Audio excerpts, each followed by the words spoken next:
আজকে নারী দিবস। আমরা হয়তোবা জানি অলরেডি ১০০ বছর হয়ে গেছে আমরা নারী দিবস সেলিব্রেট করছি। বাট ১০০ বছর পরেও আমরা সেইম কথাগুলো নিয়ে কথা বলি।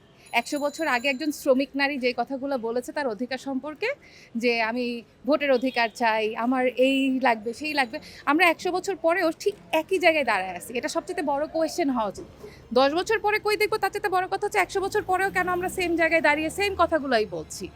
এত আইন হয়েছে, লেজিসলেশন হয়েছে, ওইগুলো নিয়ে কেন আমরা কথা বলি না? এখন যেসব পুরুষরা, আমরা যেসব নারীরাও, আমি একটা কথা সবসময় বলি, ম্যাটারনাল প্যাট্রিয়ার্কি আমাদের সবচেয়ে হার্মফুল। ম্যাটারনাল প্যাট্রিয়ার্কি হচ্ছে যে পুরুষ আপনাকে এই প্যাট্রিয়ার্কি করবে না, ওই নারীটাকে এমনভাবে তৈরি করা হয়েছে যে সেই আপনাকে দমায়া রাখবে।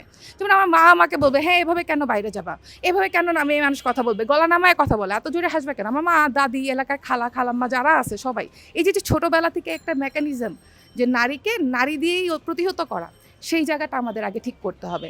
সেই জায়গাটা যদি আমরা ঠিক করতে পারি, আজ থেকে ৫ বছর পরে আমরা নারী হিসেবে মানুষ, এই জায়গাটা আমরা স্ট্যাবলিশ করতে পারবো। তো আমার মনে হয় যে কোথায় দেখতে চাই এটা না, আমরা এখন কি করতে চাই সেই কথাটা আগে হওয়া উচিত, যে এখন আমাদেরকে ওই জায়গাটায় যাওয়া উচিত যে মানে এখানে মানুষ তৈরি হচ্ছে না।